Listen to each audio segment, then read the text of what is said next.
Olá, seja bem-vinda, seja bem-vindo a mais uma aula de vinho em formato de podcast. Eu sou o professor Marcelo Vargas, nós vamos rodar a vinheta e já vamos para o conteúdo.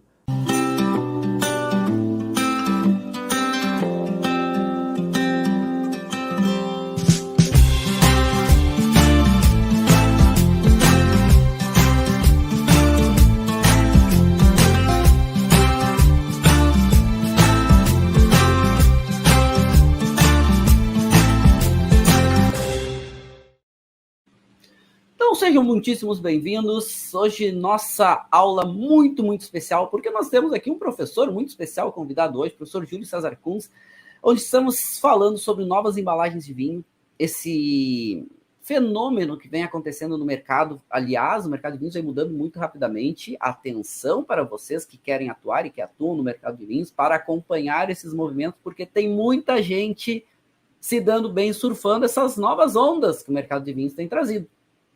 E ondas que eram antigamente muito difíceis de serem surfadas. Por quê? Porque é um mercado muito conservador. É um mercado muito tradicional e que agora está mudando muito rapidamente. Pensar novas embalagens é pensar novas oportunidades.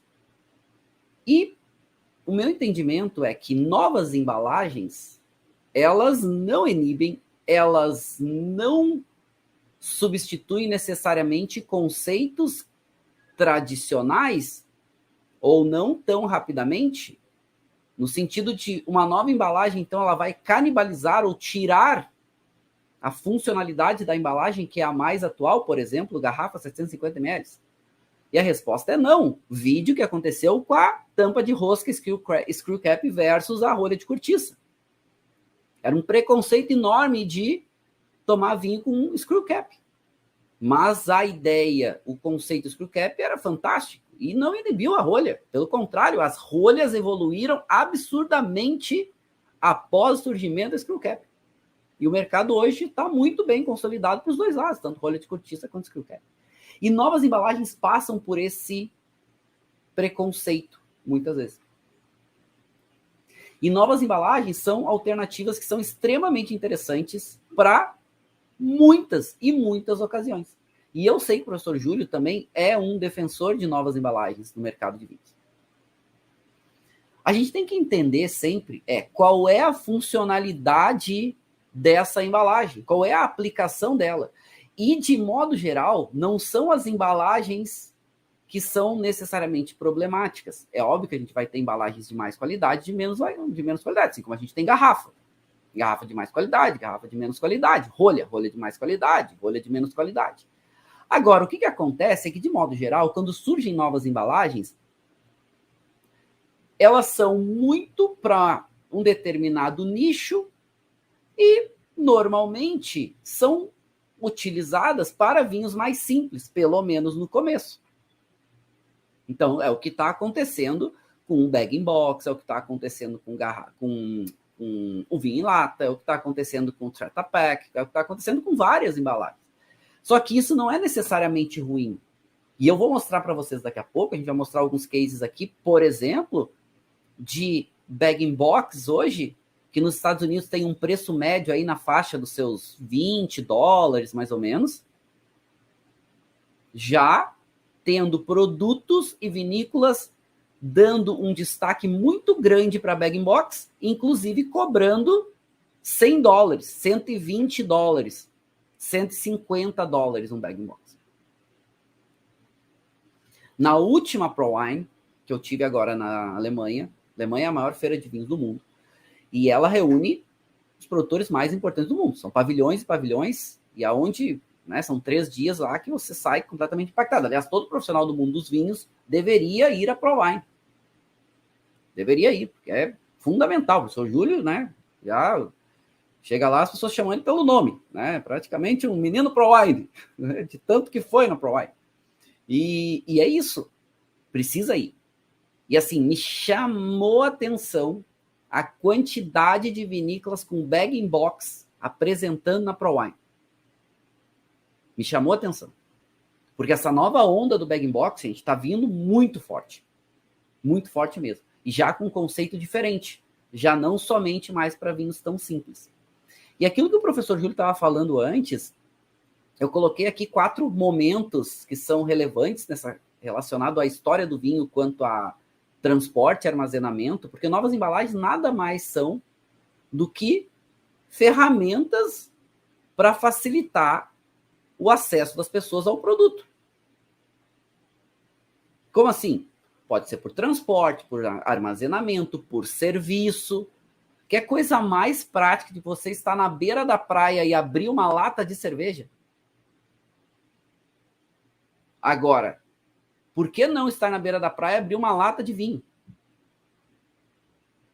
É muito mais fácil, adequado, rápido tu abrir uma lata de vinho do que tu levar uma garrafa de vinho.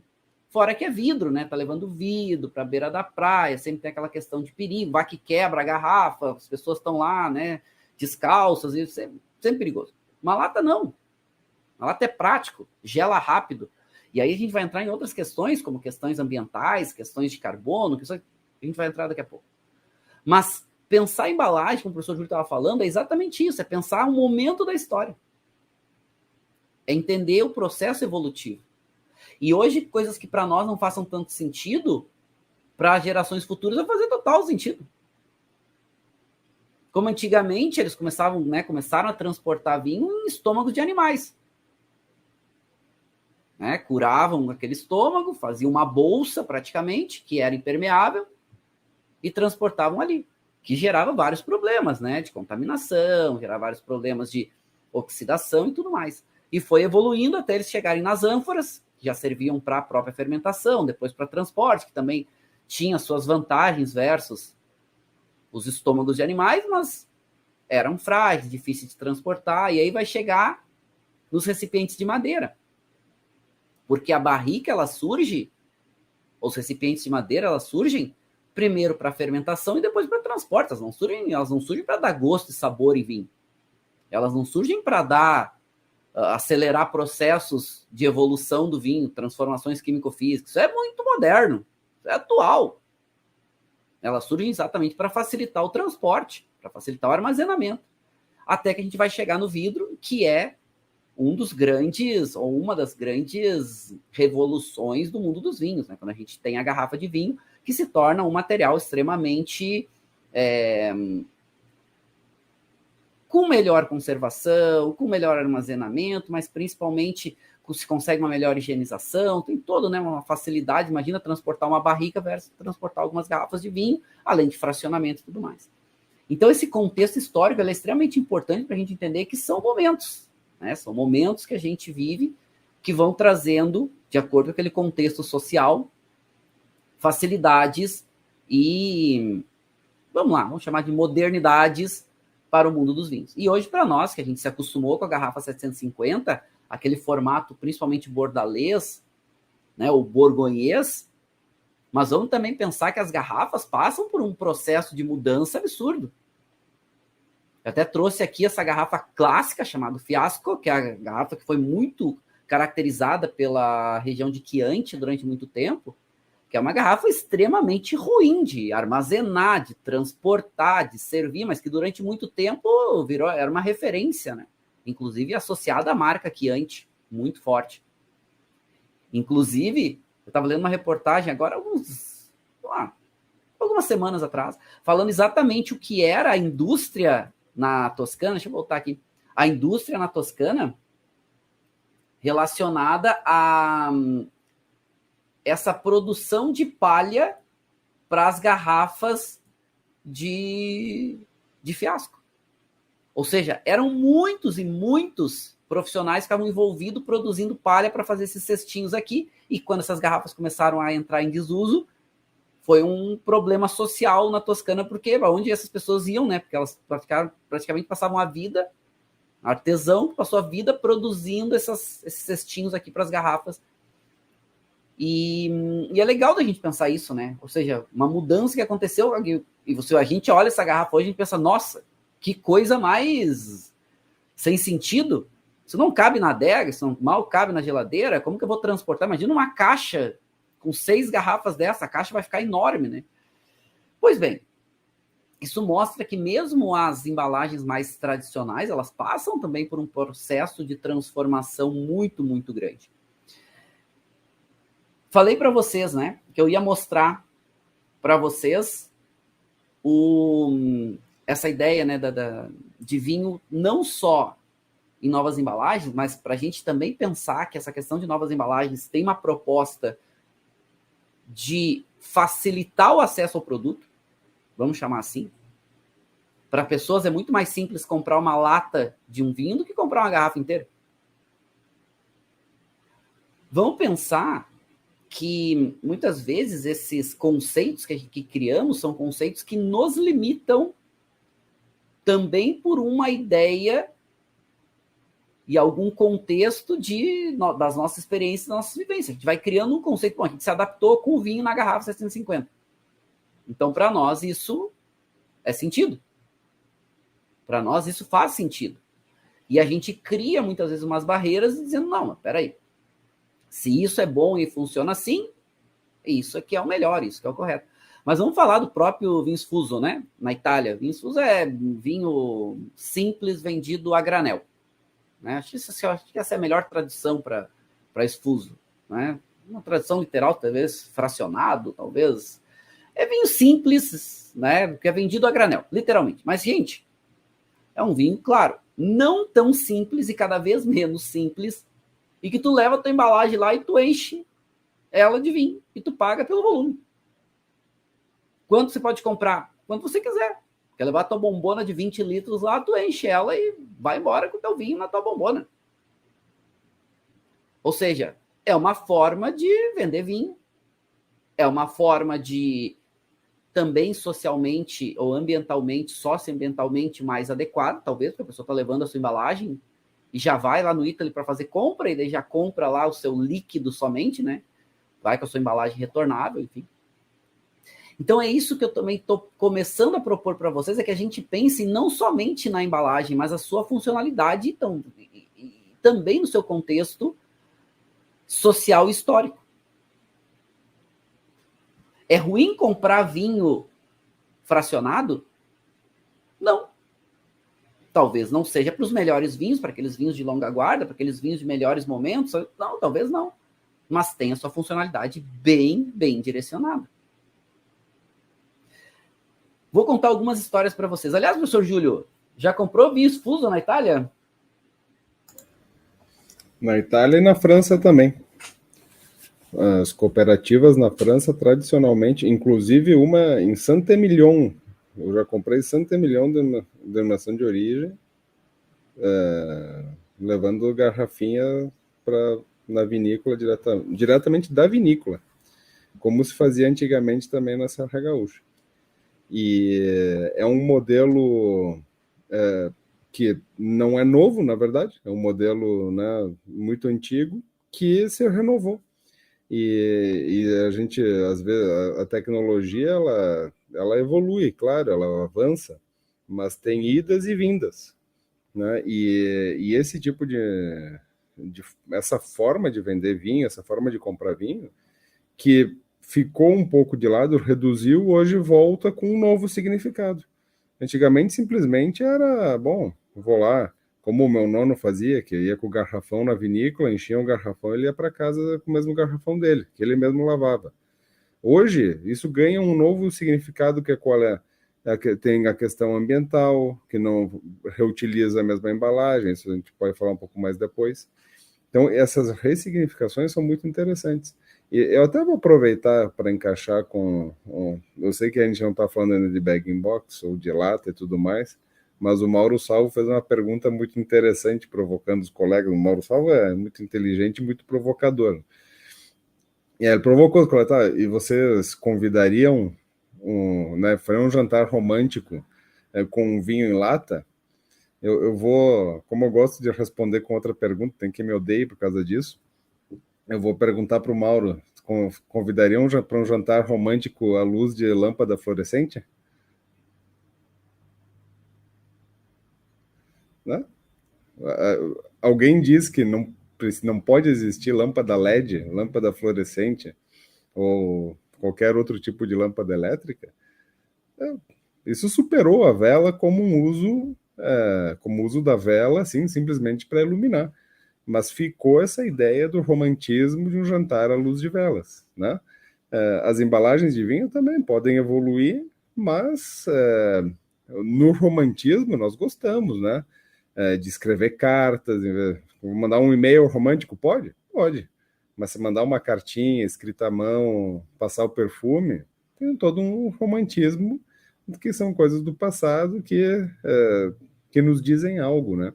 E as embalagens de vinho também vão ser me acredito que da mesma maneira. Tem quem não se importe, mas quem quer algo mais idealizado certamente vai se prender um pouco a questões mais tradicionais que mexem conosco por questões culturais, de história pessoal e assim por diante.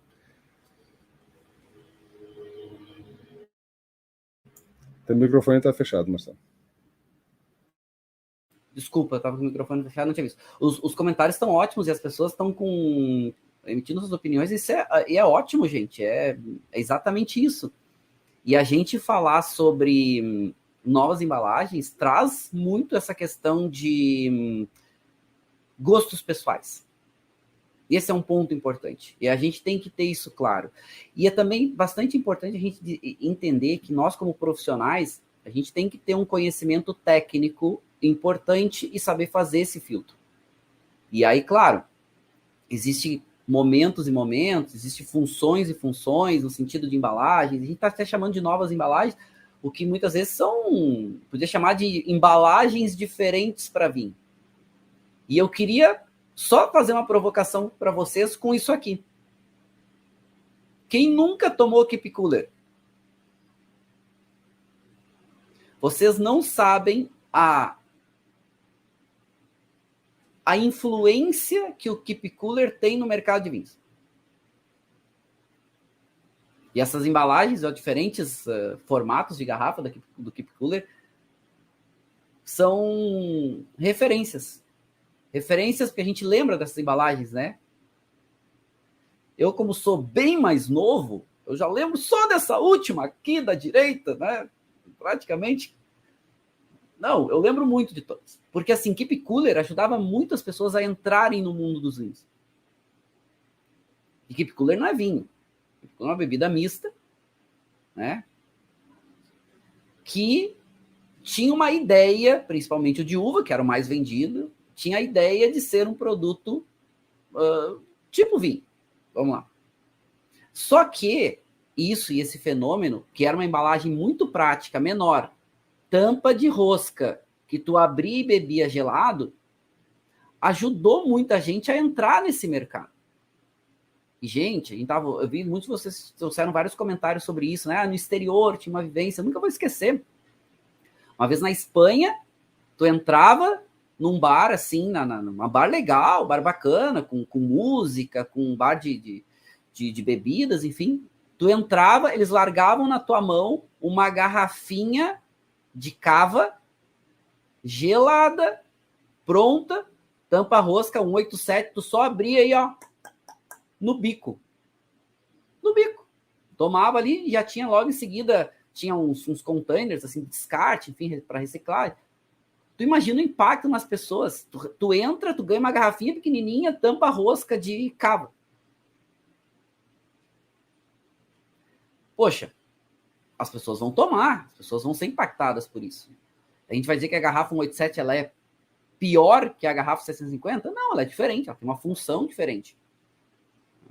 Ela tem uma função diferente. E o Keep Cooler, ele trouxe muito isso para o mercado, né? Esse embate de novas embalagens, de embalagens menores. Não existia garrafa menor de vinho. Até existia, mas não era funcional.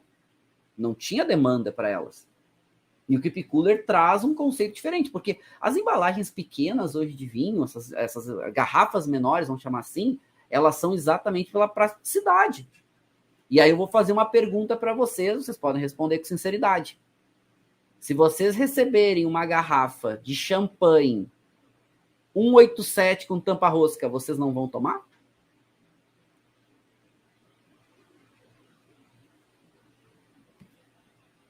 Primeira coisa que eu fiz quando cheguei na França agora. A gente fez uma imersão pela França, o professor Júlio e eu, a gente estava junto lá, a gente fez uma capacitação e eu cheguei uns dias antes. Primeira coisa que eu fui quando cheguei na França, pisei em Paris, foi ir no supermercado. Primeira coisa que eu fiz quando cheguei no supermercado, geladeira, comprar champanhe 187. Eu estava num hotel, vou comprar uma garrafa inteira de champanhe, não cabe nem no frigobar do hotel. Eu não ia tomar uma garrafa inteira de champanhe. Quer dizer, né? Pode acontecer, mas tipo, não tá para tomar uma garrafa inteira de champanhe. Então, pô, comprei várias garrafinhas no 87, um packzinho com 6 garrafinhas no 87 de champanhe. Gente, foi meu jantar, primeiro dia que cheguei em Paris. Fui pro quarto do hotel, comprei aqueles queijos ruins que os franceses fazem, né? Aí eu fiz uma tábua de queijo. O francês tem um negócio, né, que é inexplicável. O queijo é ruim, aí de propósito eles fazem o pão ruim para tudo ser ruim. Entendeu? É de propósito. Aí comprei uma baguete francesa, queijo francês, uma garrafa de champanhe. Gente, aquilo é divino. Foi perfeito. Foi perfeito.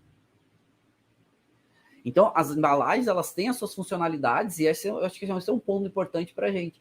E, claro, por exemplo, embalagens de plástico.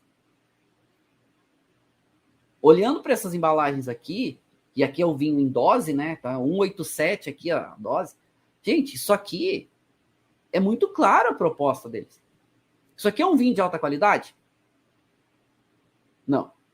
Isso aqui é um vinho para um evento especial, para uma comemoração, para uma confraternização? Olha, talvez não. Ah, isso aqui é um vinho para quando tu tá passando num supermercado, que tu pegou um sanduíche, um takeaway, e queria tomar alguma coisa de vinho, tipo... Isso aconteceu comigo.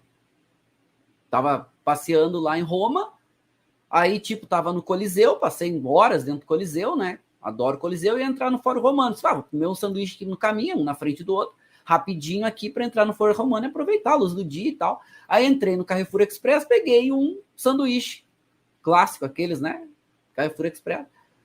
Disse, podia tomar uma tacinha de vinho com esse sanduíche, né? Que tá em Roma, na Itália. Passo na frente, tá esse maldito copinho de plástico ali, geladinho, vinhozinho branco. Mas nem pensei, mas vai. Aí tira aquela embalagem, aquela tampinha de metalzinho e geladinho, foi que é um Dodge. Ah, é um vinho bom, de alta qualidade? Não, um vinho simples, era barato. Ok, é o vinho que eu tomo regularmente? Não, mas me atendeu naquele momento e deve atender muitas pessoas que pagam mais barato pelo vinho, que querem uma dose para viagem, enfim. Mas não é uma melhor embalagem de conservar um vinho por muito tempo, exatamente para ser um vinho de emergência, vamos chamar assim. Um vinho de momento, né? Ou seja, é fast food. É aquele momento. Professor Júlio, já tomou vinho em embalagem de plástico? Já. E essas embalagens pequenas são... E aí vem justamente a questão do momento de consumo, né? Quando nós estamos na Europa, mas o europeu tem mais esse hábito de não ver o problema de, durante a semana, mesmo no trabalho, se a gente cansa de ver pessoas no trem, no metrô, vai lá que tem algumas regulações em metrô, por exemplo, que já restringem mais, dependendo do país. Uma pessoa indo para o trabalho de trem, vai almoçar no caminho, almoça um sanduíche com uma tacinha de vinho. Né? Nós temos aqui no Brasil um certo preconceito ainda, assim, né? Tomar uma tacinha de vinho segunda noite, pô, uma segunda-feira tá bebendo? Pô, uma tacinha de vinho, não é beber até não conseguir mais. Então é muito natural as pessoas almoçarem algo simples e tomar uma tacinha de vinho. Então essa embalagem, esse copinho de plástico, tem outros na Itália, né? Tem várias marcas. Ou uma garrafinha pequena, coisa mais natural, né? Não tem grande problema. E a gente volta nessa questão, né? Qual é o hábito de consumo e a embalagem vai ser adequada àquele momento. E é justamente isso, né? Vamos abrir essa embalagem num jantar romântico? Talvez não. Mas isso é diferente de dizer essa embalagem não deve existir. Ou essa embalagem não vai dar certo. Ela vai dar certo para as ocasiões que ela foi pensada. E foi para isso, né? Para evento, Já vi eventos também, assim, né? Então, o evento, o pessoal em pé, tentou o serviço de um evento para muita gente é um problemão, assim, né? Ficou ter taça para todo mundo, abrir garrafa, servir.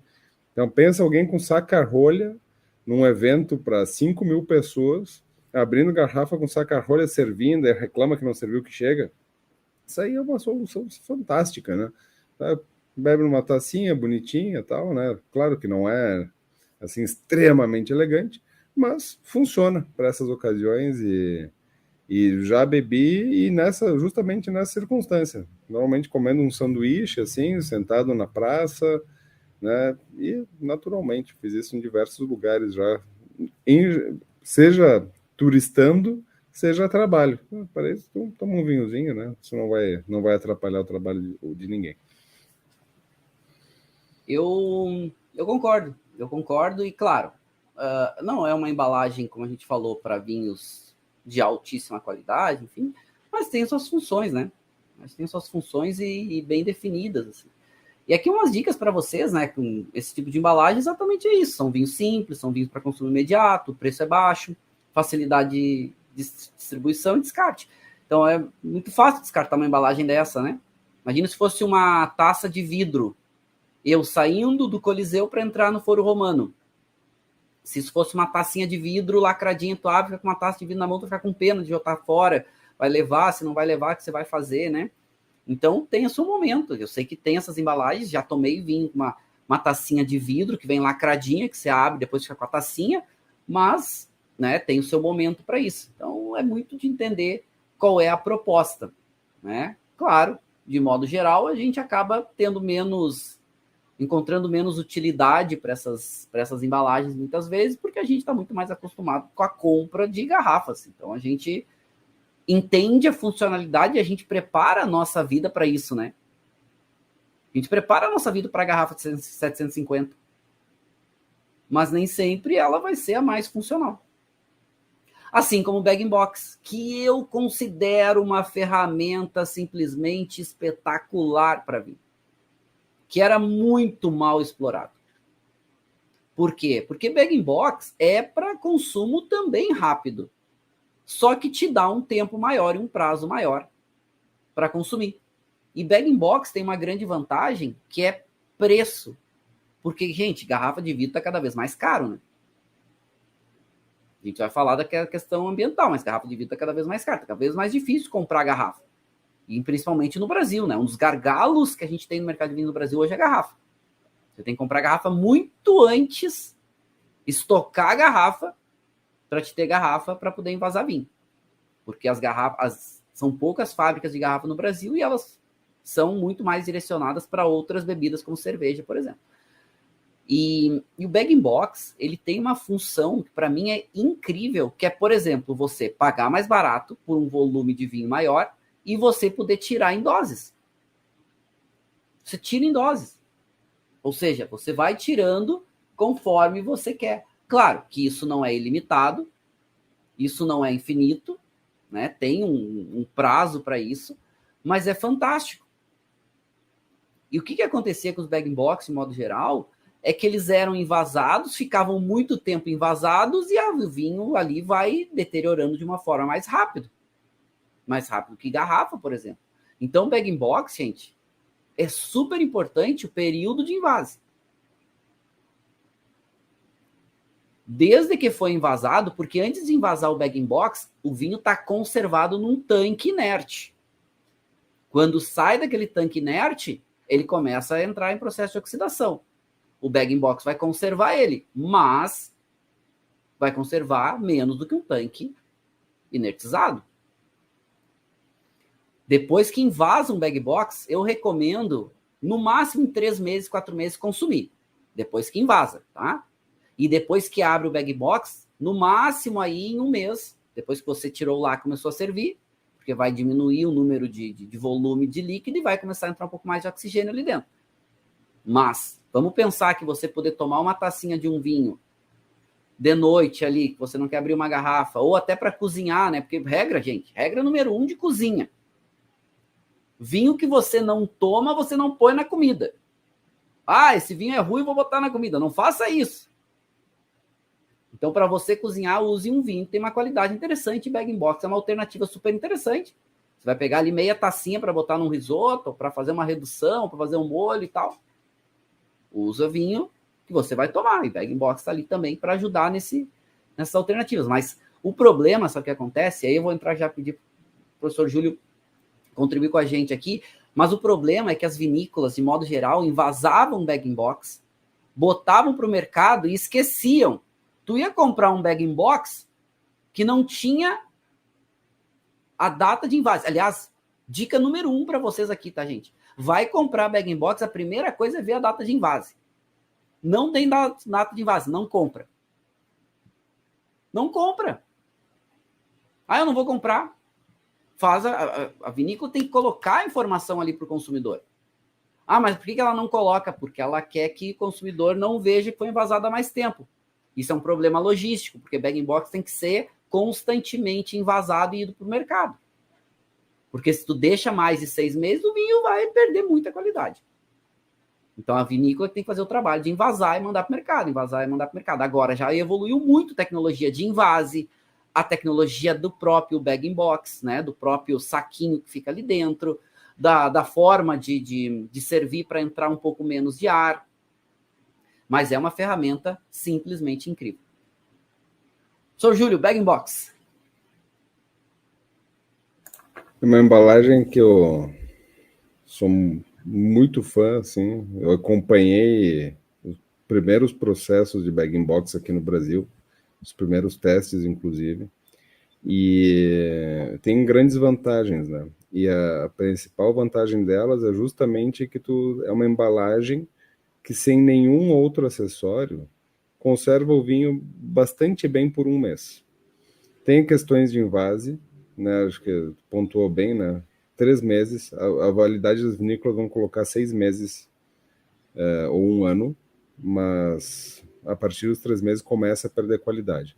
E quanto mais simples for o processo de invase, porque vai depender muito da quantidade de ar que fica dentro do bag, porque não se consegue envasar no bag-in-box sem ter nada de ar dentro. Então, quanto mais ar tiver, menos vai durar. Então, 3 meses vai ser mais garantido. Isso é bem importante. E essa vantagem de... E claro, vai ser um vinho muito especial. Tem vinhos cada vez melhores, com certeza. Mas vai ser o vinho que, para ti, como consumidor, vai ser o vinho do dia a dia. Pode ser um vinho muito mais barato, muito mais simples, ou um vinho um pouco mais complexo, um pouco mais caro, mas é o vinho do dia a dia, porque é um vinho que vai ter que ser bebido em um mês. Então vai depender, bom, tem uma família, tem um grupo de amigos, vou fazer um jantar e esses 3 litros vão no jantar. Beleza, pode funcionar. Mas a grande praticidade dela é justamente, dessa embalagem, é poder ter um vinho do dia a dia, tomar uma tacinha por dia e um mês tá assim, né? E até, eu não lembro quem foi que perguntou antes, mas me marcou, por que os bag-in-box brasileiros têm 3 litros e os bag-in-box portugueses têm 5 litros? Uma divagação, mas parece-me fazer sentido com o consumo. O consumo per capita de vinhos em Portugal são 50 litros por ano, tá? Um pouquinho mais de 50 litros por ano. Isso significa que, em média, um português bebe 10 bag-in-box de 5 litros no ano, que dá um pouquinho, né, dá um pouquinho menos do que um bag-in-box por mês. Ou seja, faz sentido para um consumo mais alto, faz sentido uma embalagem maior. O brasileiro bebe um bag-in-box por mês de 3 litros, por ano, desculpa, de 3 litros. Então, me parece que tem mais a ver com o estilo de consumo, mesmo quem bebe um pouco mais de vinho, não bebe tanto quanto os portugueses, então a embalagem de 5 litros talvez seja demais. Existe bag-in-box de 5, inclusive de 10 litros, que aqui no Brasil é um pouco menos comum, a gente vai ver muito mais na Itália, na Europa, que não é para o consumo em casa, mas sim para restaurantes. Né? Aquele vinho, quando a gente vai num restaurante na Europa, pede o vinho em jarra, né? Aquele vinho, hoje em dia, fundamentalmente, ele é um vinho em bag. Nem é em box, né? Às vezes não vem nem em caixa, ou numa caixa bem tosquinha, assim, mas é um bag. O bag in box significa isso, né? É um saco dentro de uma caixa, né? Então, a embalagem do vinho mesmo é esse saco, que tem a grande vantagem de, conforme a gente vai consumindo, o saco vai acompanhando o volume do vinho e não entra ar. Por isso que ele dura cerca de um mês. Então, é uma excelente solução. Tem ali o esqueminha no slide agora. Então, é uma solução que ajuda muito restaurantes a ter o vinho ou em jarra ou em taça, sem precisar ter esses equipamentos auxiliares. É muito bacana. Né? E é para isso, né? Então, o objetivo é esse. Para quem bebe uma tacinha de vinho todo dia, eu tinha uma época que eu pessoalmente consumia mais. Hoje, como eu acabo degustando mais vinhos, hoje a gente está num ritmo de dar aula, desde a pandemia que a gente dá aula em casa, a gente acaba abrindo muitos vinhos para dar aula e eu acabo experimentando coisas diferentes, então não faz mais muito sentido para mim, né? O meu estilo de vida, pessoalmente, ter um bagzinho ali como tinha antes, né? Que eu tomava uma tacinha por dia, mais ou menos dava certo. Hoje, para mim, já não faz sentido, mas vai do estilo de vida. E é uma embalagem sensacional, seja para esse consumo em casa cotidiano, seja para bar, wine bar, restaurante, ter o seu vinho em taça, ter o vinho em jarra, numa embalagem que vai conservar bastante bem esse vinho. E aqui só para vocês verem, pessoal, aqui é um pouquinho do que é o bag-in-box, né? Então ele é um saco com várias camadas e vai dentro de uma caixa, por isso o nome, né? Bag-in-box. E essa caixinha tu vai abrir, puxar essa torneirinha para fazer o dispenser do líquido e esse saco vai se encolhendo, né? Porque ele é um saco a vácuo, então conforme vai saindo líquido, mas sempre entra um pouquinho de oxigênio. E aqui é uma envasadora de bag-in-box semi-automática, né? Que já é um avanço, porque antigamente tinha que pegar uma mangueirinha e encher pelo bocal manualmente. Tem muitas vinícolas ainda pequenas que fazem. Aqui já é mais semi-automatizado, você vai botar aqui o saquinho dentro dessa bandejinha aqui, vou botar aqui para vocês, dentro dessa bandejinha, e aí aqui dentro vem tipo um caninho que vai entrar no bag, vai encher, já é semi-automatizada. E aí tem já linhas de bag-in-box para grandes empresas que é automatizado todo o processo, enfim. Então também está evoluindo bastante a tecnologia, quanto maior a demanda, tendência de maior evolução tecnológica e entregar mais recursos, né? Mais possibilidades, diferentes tecnologias mais modernas, melhorando o conceito como um todo, porque melhora a qualidade como um todo. E aqui só para vocês terem uma ideia, tá? A OIV, desde 2017, ela monitora e manda no seu relatório anual de vendas de vinho uma categoria chamada bag-in-box. Então, além de vinho em garrafa, além de vinho a granel, eles também já monitoram o movimento de bag-in-box. Por quê? Porque é um fenômeno que está vindo cada vez mais forte. Cada vez mais forte. Como a gente falou, tem a sua funcionalidade, tem os seus recursos, e a gente está vendo, principalmente no mercado americano, uma crescente na qualidade dos vinhos de bag-in-box. Inclusive, bag-in-box que eles consideram mais premium, como, por exemplo, aqui já numa caixinha de madeira, um vinho com uma qualidade maior. Inclusive, né, não só o mercado americano, que o mercado americano que tem uma demanda grande, né, por vinhos de diferentes, principalmente diferentes volumes, e preço é fundamental, mas olhem aqui esses modelos de bag. São modelos que chegam no mercado americano, focados já numa linha mais premium, como era o vinho que a gente viu agora há pouco, que era um vinho francês, né? Vinho de Bordeaux, se eu não estou enganado, deixa eu voltar aqui, vinho de Bordeaux, numa caixinha bonitinha, de madeira, para o mercado americano. E olha aqui que legal essas diferentes embalagens aqui, bag-in-box também, com um conceito muito mais moderno, muito mais atual e muito mais funcional. Cada um com as suas propostas, inclusive essa aqui bem moderna, porque o bag-in-box, quando você vai tirando o líquido, o saco vai reduzindo, né?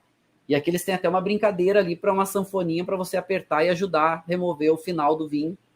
Né? Olha que legal, que bonito essas diferentes embalagens.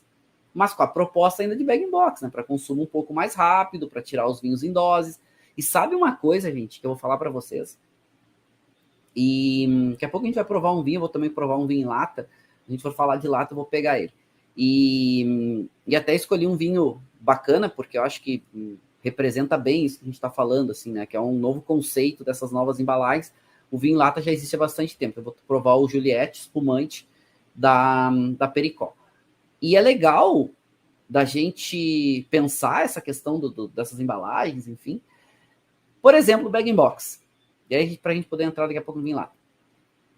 Eu prefiro muito mais você vender num restaurante um vinho em taça em bag-in-box de uma qualidade interessante do que você vender vinho em taça de garrafa e não trabalhar direito. Não trabalhar direito. Ou botar um vinho muito pior.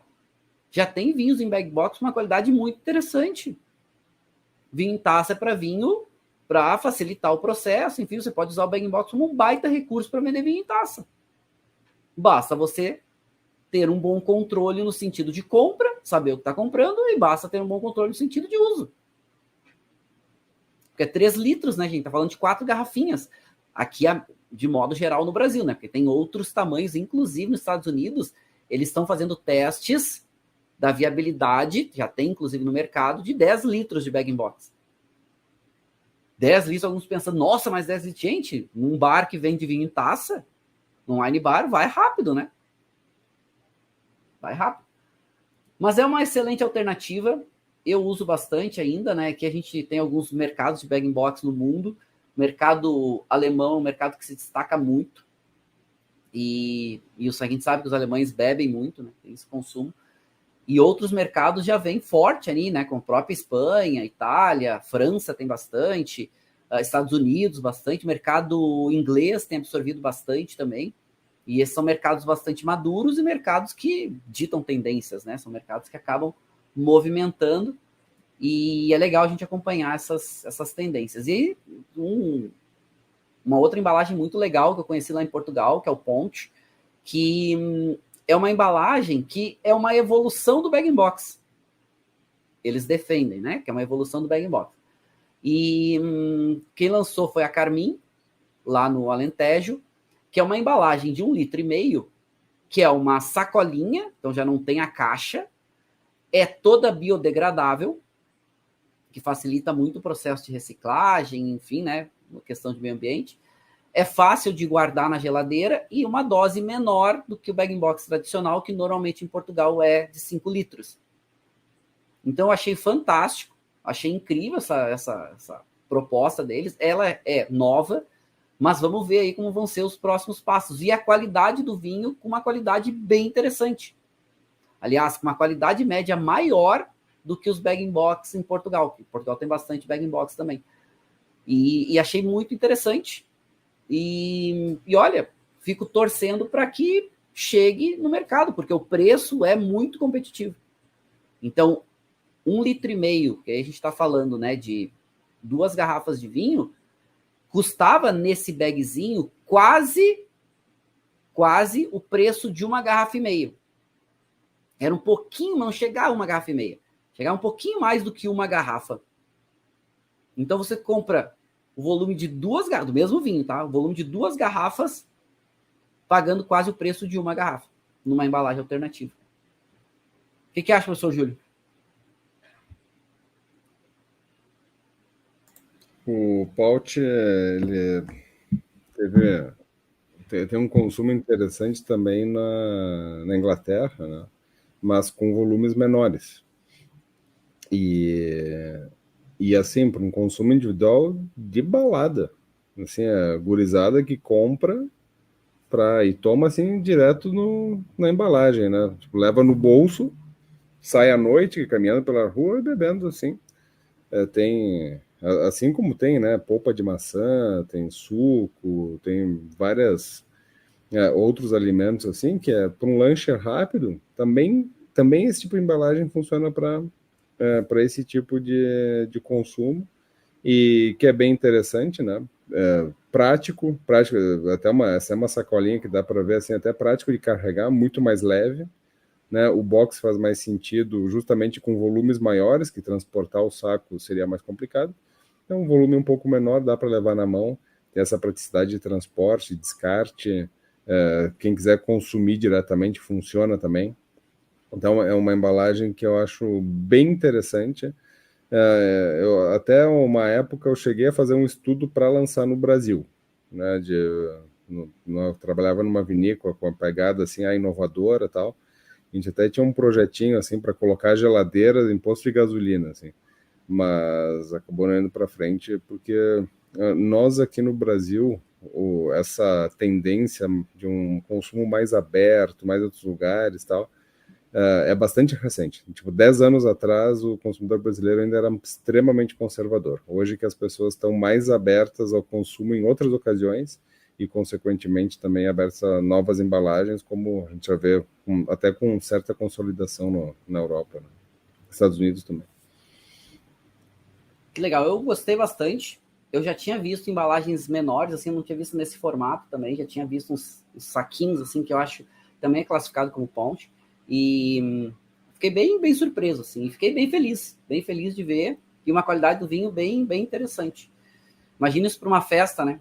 Imagina a gente podendo levar para uma festa mais um churrasco, mais tranquilo, aquela coisa de, em vez de levar só cerveja, de levar uns vinhos também mais fáceis, assim, da gente abrir e consumir.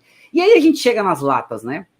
E aí, para começar a falar das latas, acho que tem que falar da primeira que fez sucesso aqui no Brasil, a lata de vinho, que foi o OVNI, um case muito estudado, inclusive, que foi lançado no Brasil por um grupo cervejeiro, né? O pessoal cervejeiro que, tipo, vamos investir nesse segmento. Eles tinham um projeto de cerveja bem legal.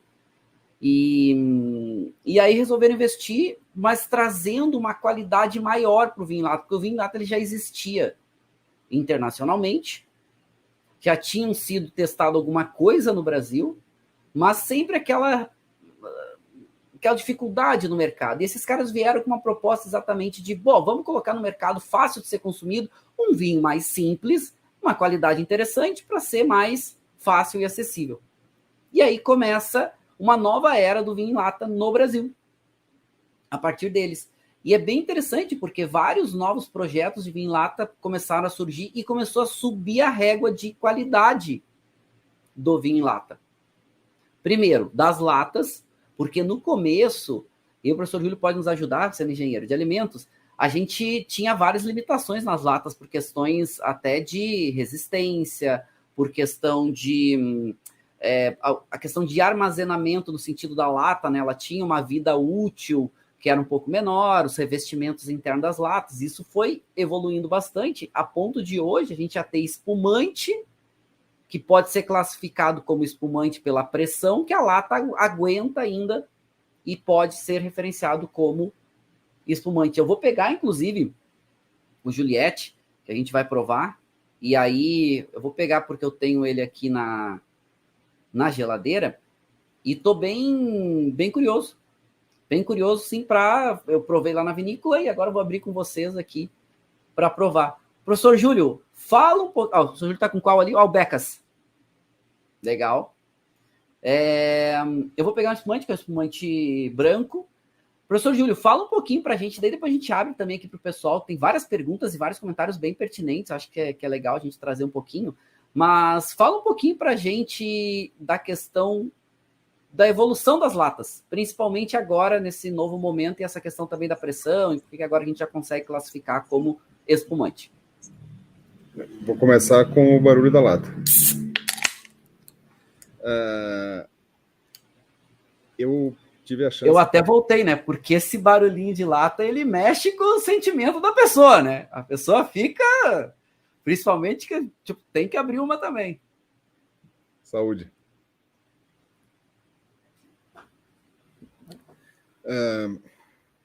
Eu tive a chance de participar também de um dos primeiros projetos de vinho em lata no Brasil. Vários testes foram feitos e uma questão que pegava muito mesmo é de que os equipamentos para envasar lata são caros, né? E eram raros. Quem trabalhava com vinho, pensem assim que 20 anos atrás nós tínhamos 2 ou 3 vinícolas só que eram capazes de elaborar vinho espumante método Charmat. Pra você ter uma ideia. Não chegavam a 10 as vinícolas que conseguiam envasar produtos gaseificados, que na época era muito maior os filtrados doces e tudo mais. Esses equipamentos para envasar produtos com gás são muito mais caros, são muito mais complexos, né, do que outros. E por isso tinha uma dificuldade. Aí alguém pergunta, tá, mas para envasar vinho em lata precisa de gás? Precisa. Porque quando a gente abre a lata, vocês já perceberam que ela fica mole, né? A gente aperta, ela é mole, ela não tem estrutura nem para transporte. Então, mesmo um vinho tranquilo, eu tô com um vinho frisante aqui, tá? Mas mesmo um vinho tranquilo, quando é envasado em lata, ele precisa ter pressão. A envasadora precisa colocar pressão na lata, porque senão a lata não tem estrutura nem para o transporte. E aí vem várias questões importantes que foram sendo solucionadas, especialmente em termos de tecnologias. Vinícolas foram adquirindo tecnologia para poderem... eu também vou servir na taça aqui para degustar melhor, para mostrar. Eu estou com um rosé frisante aqui, que até tem um pouquinho mais de gás, ele até espuma. Um rosézinho aqui, bem bacana esse rosé. E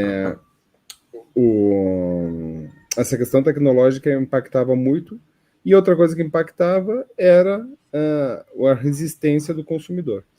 Mas na Fante nós trabalhamos num projeto de terceirização, que a Fante foi uma das primeiras empresas que trabalha com vinho a ter tecnologia para envasar em lata e envasar produtos gaseificados por outras linhas de produtos. Então tinha cooler em lata, tinha outros produtos em lata, e veio um projeto de alguém que queria um espumante, que não rolava espumante em função da resistência da lata, porque o espumante tem que ter no mínimo 3 atmosferas de pressão, e uma lata, em geral, não aguenta mais do que 2,8, ou seja, com risco de explodir a lata.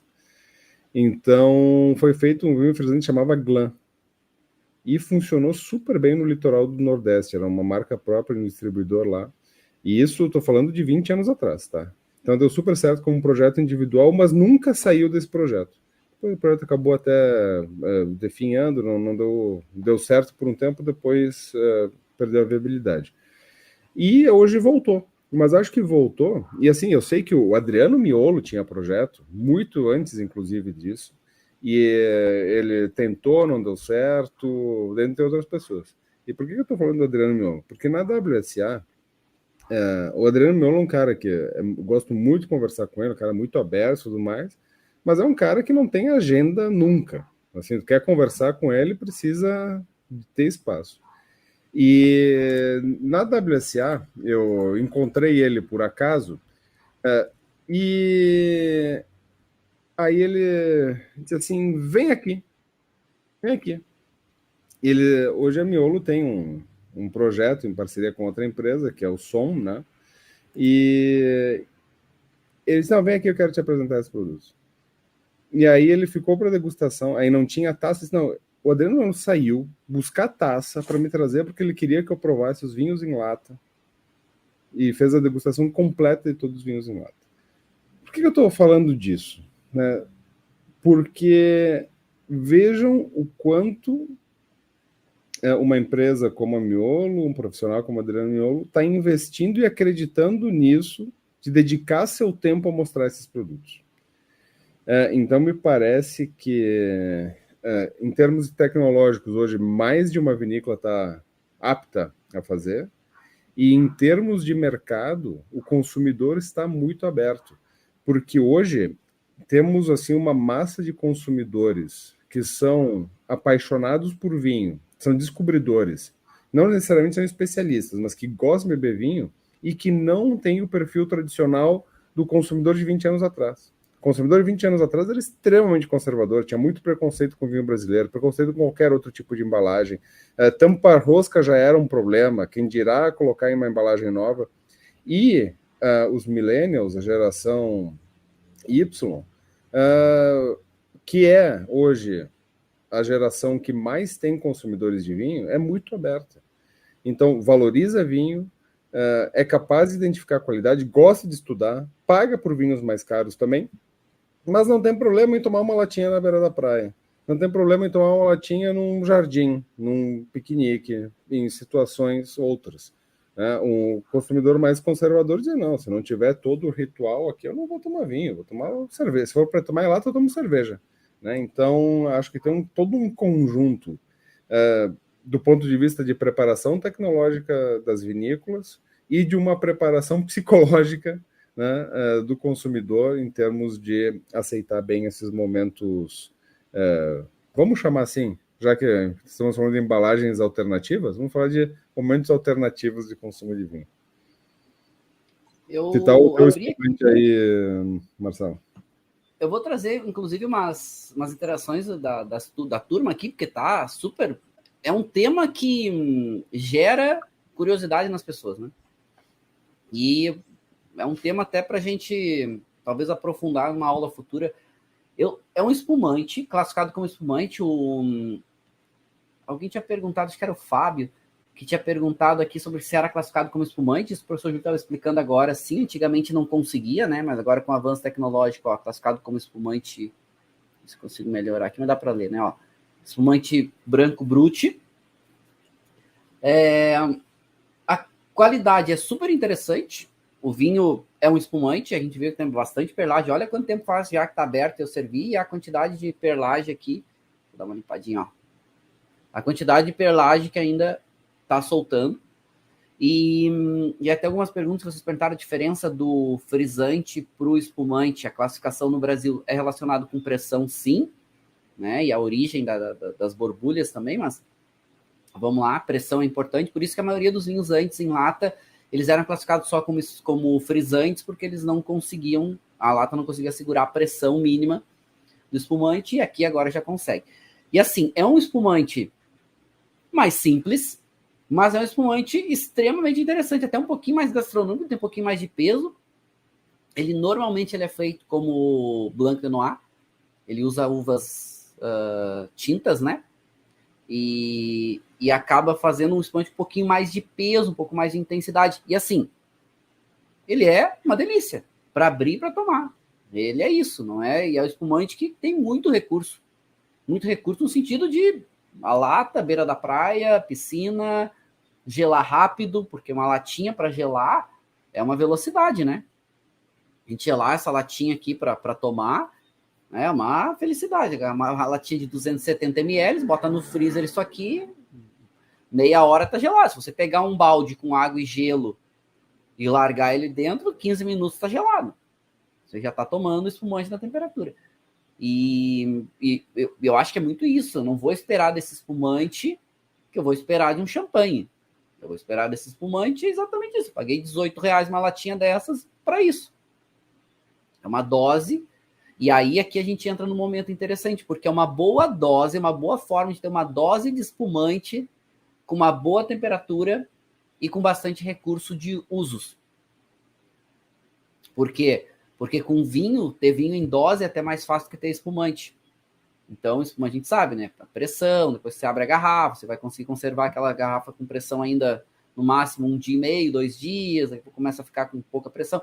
Então, acho que tem bastante recurso e muito gostoso o vinho, até um pouquinho mais intenso em boca. Ele é um vinho, é um espumante de entrada, mas com um pouco mais de recurso, até com um pouco mais de peso. Gostei bastante.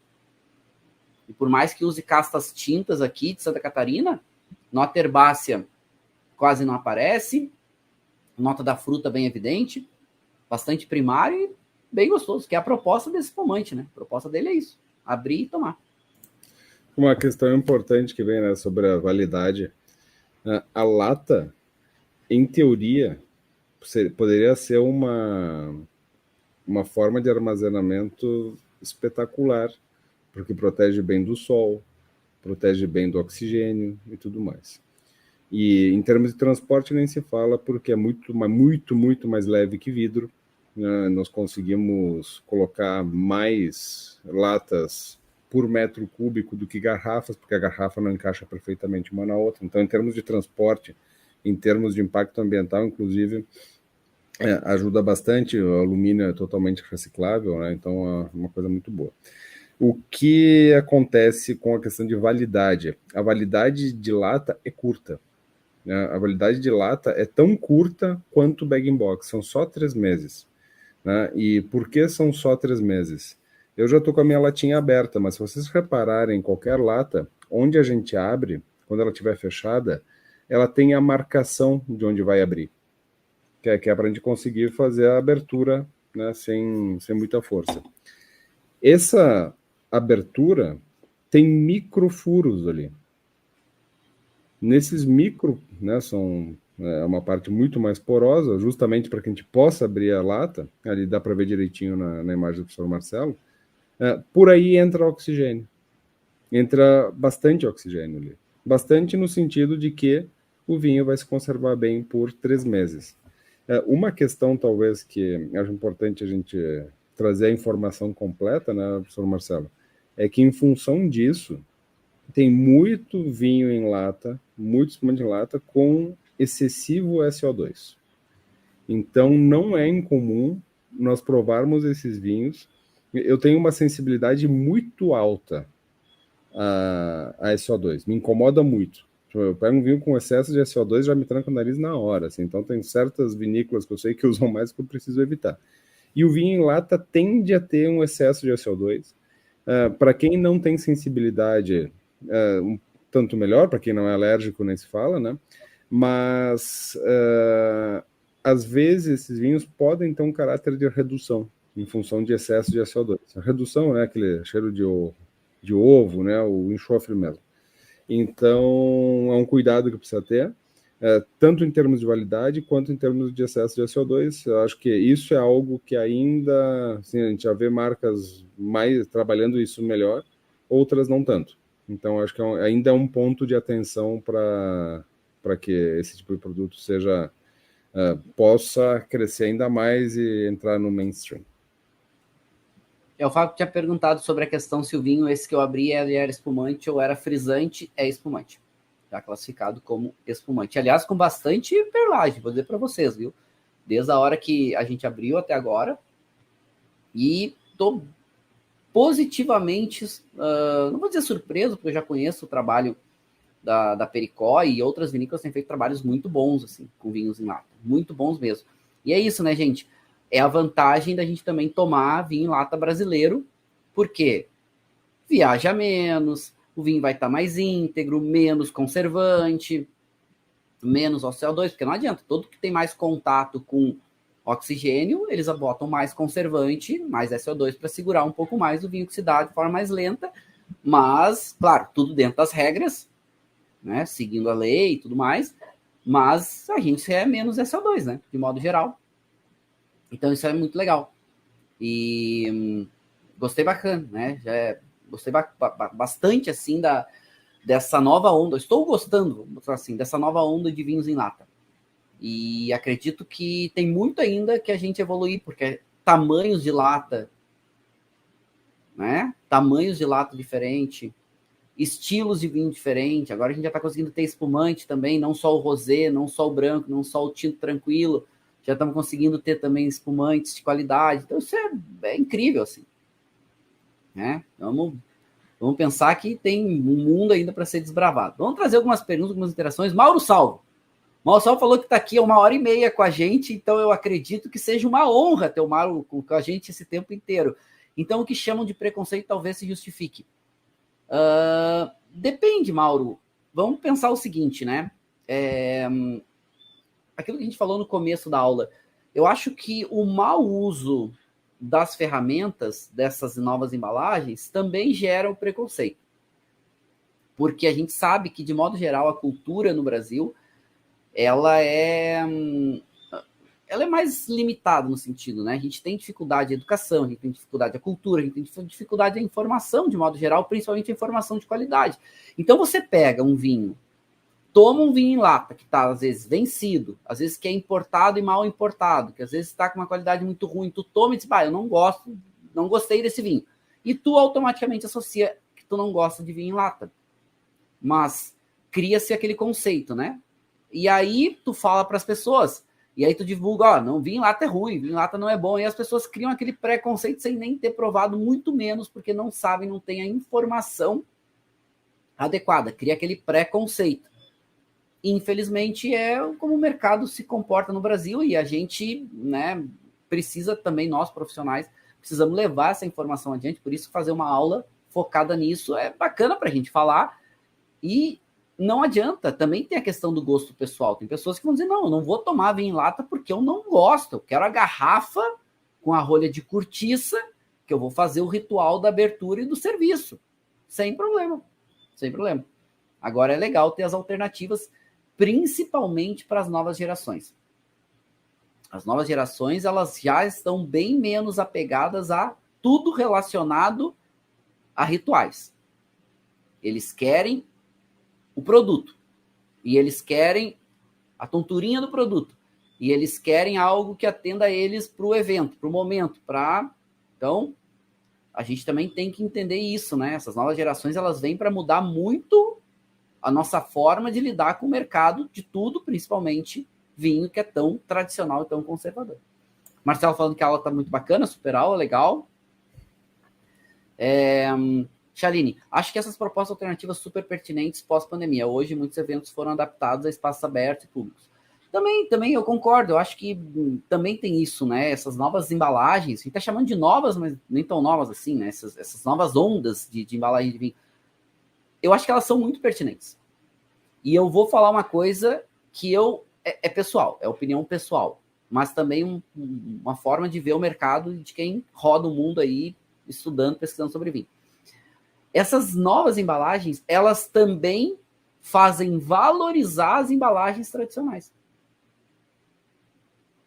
Porque se a gente fala que vinho em lata, vinho em bag box, são vinhos para serem consumidos rápidos e jovens, normalmente são vinhos frescos e menos potentes, intensos, a gente também está valorizando a garrafa. A gente está dizendo, olha, a garrafa é para vinhos de guarda também, é para vinhos de maior qualidade, é para vinhos... A gente está valorizando a garrafa.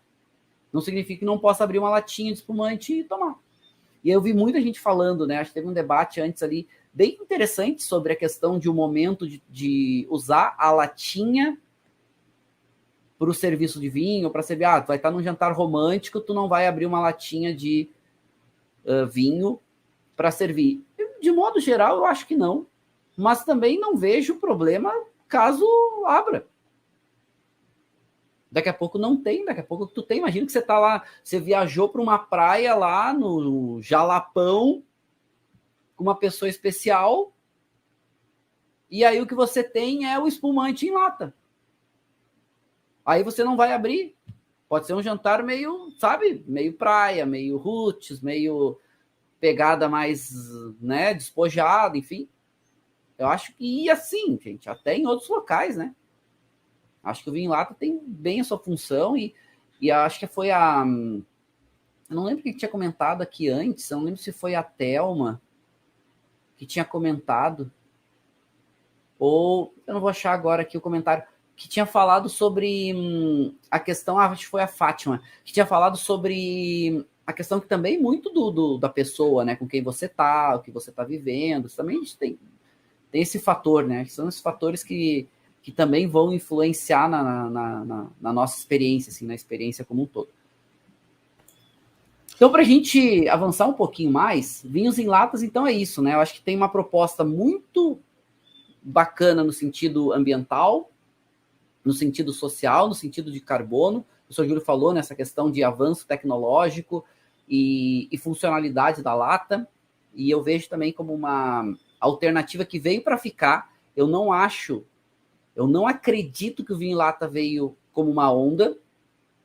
Eu acredito que ele veio para ficar e vai ter seu nicho e vai continuar aí atendendo várias demandas e várias possibilidades, acho que bem interessantes.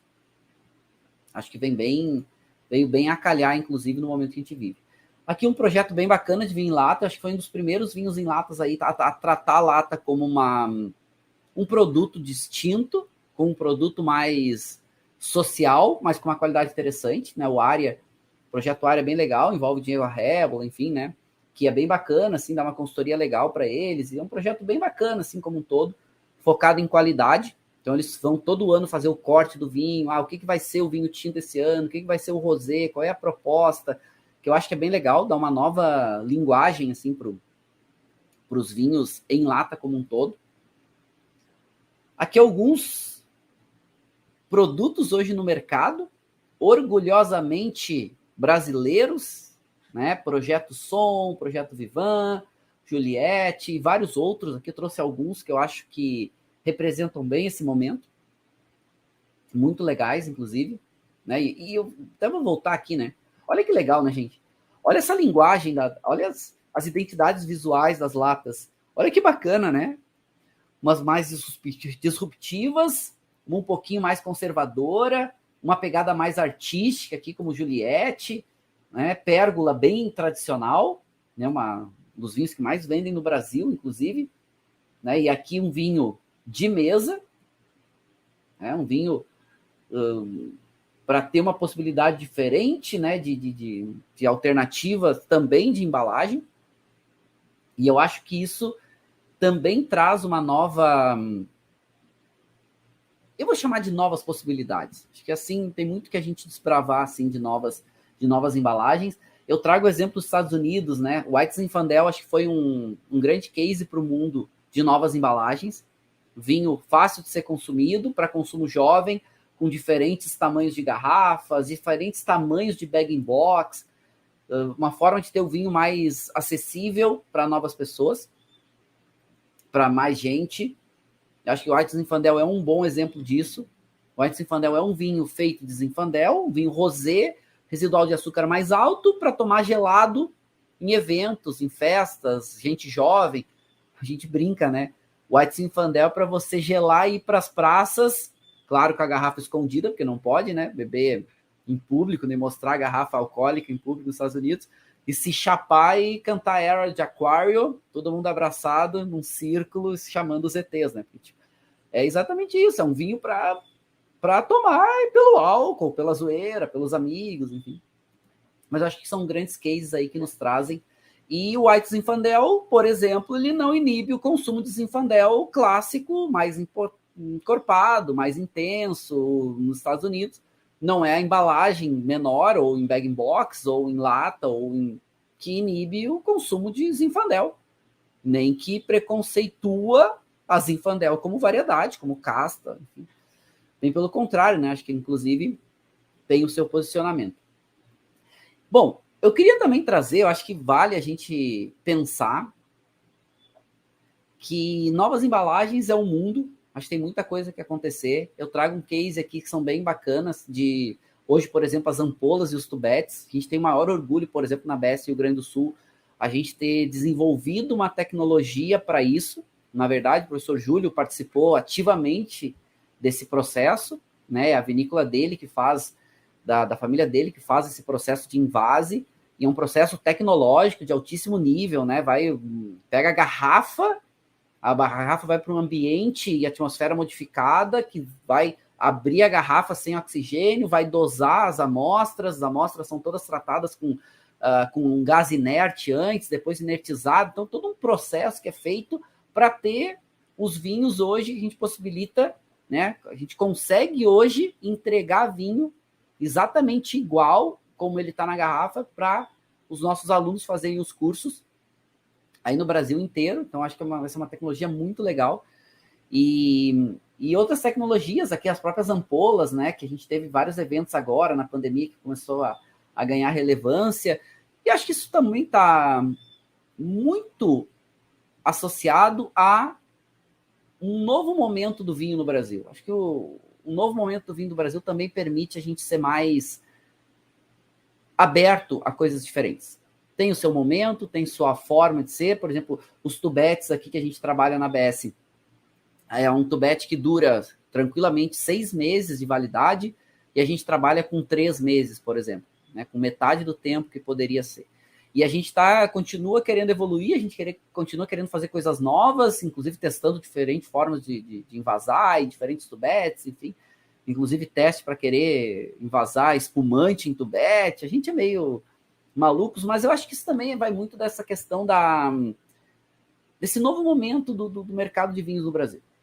E nós, como profissionais, nós pessoas como estudantes de vinhos, nós como influenciadores, a gente precisa ter a cabeça aberta e entender o que são as embalagens, o que elas têm de pontos positivos, negativos, e ajudar o mercado a lidar com elas da melhor forma possível.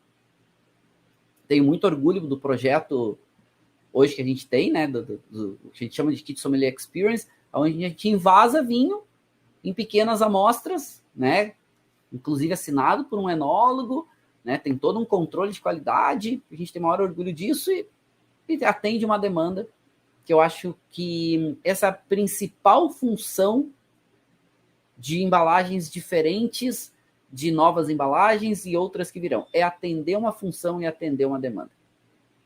Professor Júlio, é um orgulho, né, da gente ter desenvolvido também esse projeto, né? Com certeza, com certeza, até porque nos permite fazer uma formação de qualidade online, né? Se falasse 3 anos atrás que uma formação com certificação internacional em sommelieria poderia ser feita online, diriam não é possível, não tem jeito. E essa tecnologia nos permite. E a questão da tecnologia, acho que é interessante falar de preconceito e de estudo, né? Porque o preconceito, ele é isso, né? É um conceito prévio, é um conceito que se tem antes de conhecer, antes da experiência.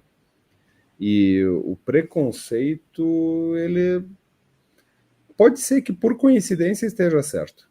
Pode ser coincidência. Tipo, eu tenho preconceito contra, sei lá uma determinada tecnologia. E pode ser que realmente essa tecnologia não funcione. Mas o preconceito vem antes da experiência.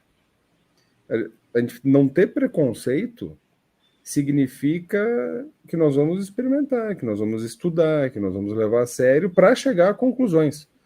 Nós podemos chegar perfeitamente a uma conclusão de que, olha, o vinho em lata de tal marca não é legal porque, bom, eles usam SO2. É uma conclusão perfeita, isso não é preconceito. E aí a gente vai voltar a provar para depois dizer, não, a gente ajustou aqui, melhorou, a gente vai provar de novo. Agora, se eu simplesmente acredito que, como faz uns 300 anos, que se chegou à conclusão de que embalagem de vidro com tampa de cortiça, com rolha de cortiça, era a melhor alternativa há 300 anos atrás, e era a melhor alternativa há 300 anos atrás, efetivamente, os propósitos que se tinha, de que isso continua assim, então que eu não vou experimentar mais nada, porque eu acho que nada vai superar. Isso é preconceito. Mas estar aberto a estudar significa que a gente vai dizer, olha, como nós somos muito críticos hoje, eu, professor Marcelo, crítico num sentido que eu entendo como positivo. Essa embalagem é boa para essa situação, para outras não é. Então, quer comprar um bag-in-box para guardar o vinho para beber daqui a 10 anos? Não é uma boa alternativa. Aí é melhor comprar uma garrafa de vidro, ou com rolha de cortiça, ou com screw cap. A gente nem entrou na questão do screw cap, porque já é bastante bem aceita, né? Apesar de todo o tradicionalismo que tem no mundo do vinho, muitas pessoas ainda ficam com o pé atrás, mas temos grandes vinhos com fechamento em screw cap, né? E comprovadamente é bom, inclusive, para guardar vinho. Então a questão é nós olharmos com um olhar crítico mesmo, né? De entendermos o que está acontecendo e chegarmos a conclusões racionais. Legal. Turma, acho que foi muito legal, assim, a gente conseguiu avançar alguns pontos bem representativos, né? A gente conseguiu avançar alguns pontos bem interessantes, assim, e acho que foi bem legal, né, como um todo, assim, tudo que a gente conseguiu trazer em debate, trazer aqui para a gente falar, para a gente debater, para a gente interagir, e é exatamente isso que torna a gente profissionais do mercado, isso que torna a gente pessoas mais formadores de opinião, pessoas que entendem o que se passa no mercado e ajuda o mercado a evoluir, ajuda o mercado a transcender e evoluir. E, bom, queria agradecer ao professor Júlio César Kunz aqui, foi muito legal. A gente conseguiu trazer alguns acréscimos bem interessantes. Foi muito bacana. A gente já vai se despedindo, né? Deixando aquele beijo final. muito mais que especial para todos.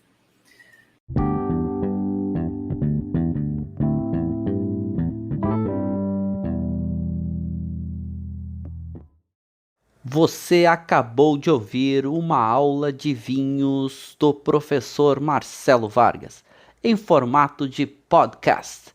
Para mais conteúdos, dicas e materiais sobre a bebida, acesse o site www.marcelovargas.org. Um forte abraço e até o próximo encontro.